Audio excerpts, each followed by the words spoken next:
I remember I was in my country, in my room. I used to watch through the window, and I used to say, I wish I had this and that, and my company and that, and all the things. So everything happened. I'm telling you, it does happen.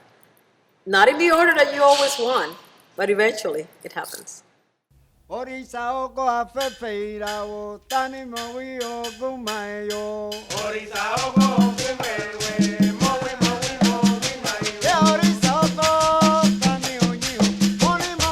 Nací en La Habana, Cuba, y como casi todos los cubanos, me crié en un ambiente cultural, afín con todos los cubanos, estar apegado con la danza, la música, la cultura. Mis padres siempre bailaban en todo momento, cantaban a dúo, hacían primera y segunda voces, armonías, y crecí en todo eso de la música, del baile. Más tarde mi hermana estudió piano, me pusieron a estudiar piano que nunca me gustó. Y mi hermano, que siempre estuvo tratando de estudiar patada, que después finalmente se hizo un famoso percusionista. Así que todo eso, lo mezclas bien y aquí estoy yo. Well, in '96, I officially created my company, my organization, as a nonprofit organization.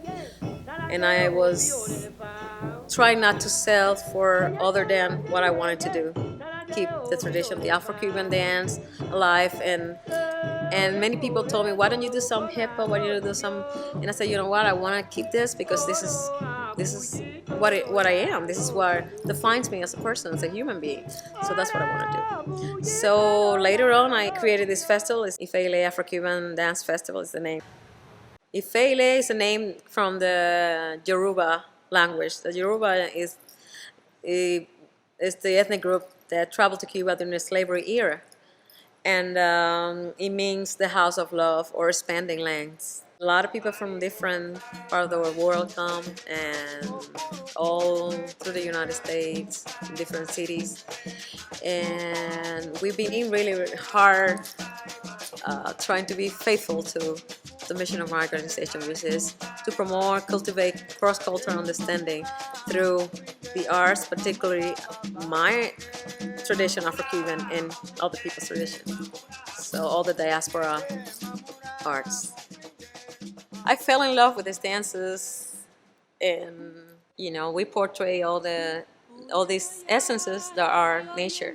It's part of our the dance of the orishas, like Yemaya is the sea, Shango is the fire,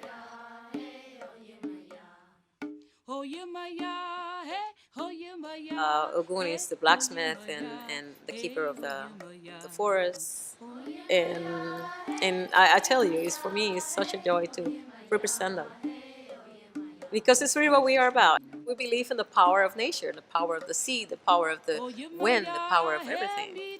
I don't know where we're going as a world, that traditional people respect nature, because this is the real energy. This is nature, not us. For me, it's a celebration whenever I portray my culture on stage.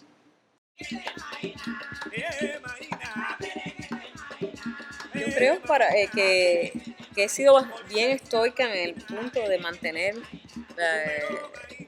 un estilo de baile que cuando yo llegué en el año 91 era un poco controversial, en el sentido de que aquí en el exilio, en Miami, lo que representa una cultura que ha sido mal vista. No todo el mundo, pero fue un poco complicado. También esto de los bailes de santería, que esto representa algo que es tabú, esto es cosa de negro, esto es cosa de personas primitivas. Pero imagínate, guess what, como dice aquí, without those dancers, without that culture, without all that contribution, no hubiera habido Cuba. And this is due to the fact that we have so many ethnic groups from Africa and Cuba. So Cuba is a little it's a little reminiscence of Africa in that terms. We talk many words that are African. People, some of them don't know it, but a lot of the food, lots of the way we act are from Africa. So we are the grandsons that kept the heritage alive. And some points that were for per person was 2,000 slaves or something, a number ridiculous like that per master. So there's no way that those people had arrived to the country and not leave an imprint. Y para mí yo creo que lo más importante es, como decimos los cubanos, quitarse la careta y reconocer ese hecho. Y de esta manera yo he llevado mi antorcha a muchas universidades y escuelas explicando este baile representa esto y es lo otro y tiene este antecedente y a partir de este baile surgió esto, estos bailes, cha-cha-cha, la rumba, el mambo, todos esos bailes tienen, se nutrieron de este otro, de los que la gente veta tanto y critica tanto como baile de negro.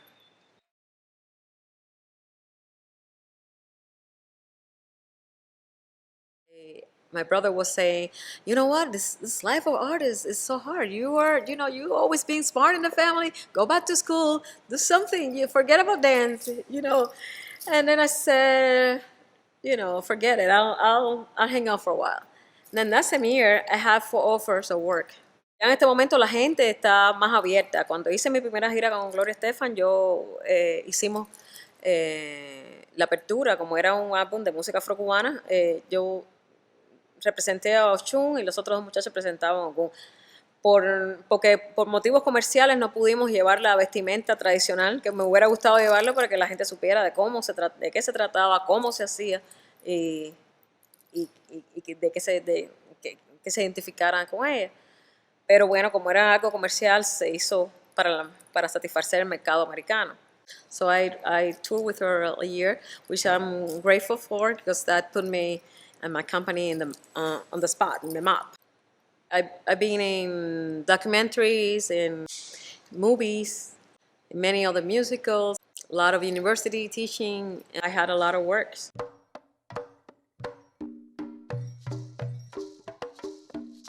The world is in eruption, and that reflects in the arts, obviously.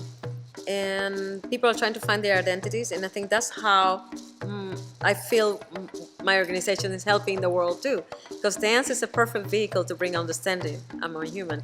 It's a good mass therapy, especially in this country that lacks grounding, in many senses. As an individual, you get lost. You lose your track or your essence when there's a lot at stake in terms of material world, And a lot of us are immigrants here and bring our culture because it's part of what they teach us sanctuary like this, right? We have our way of coping with nature, a way of coping with grief, but some of them here, don't have a history of tradition. I think that this civilization, westernized, was created to make us forget about that we live and we die. Because at the end, that this is all what it is. And I think that especially dancing relates to that a lot. For the first move, you're moving with the world, you're moving with your hobby. And when you die, you don't really die. You go to another person. Yeah, probably inside me, I have 2,000 million people that live before me. That's what really means that we are one and the same. People don't realize that.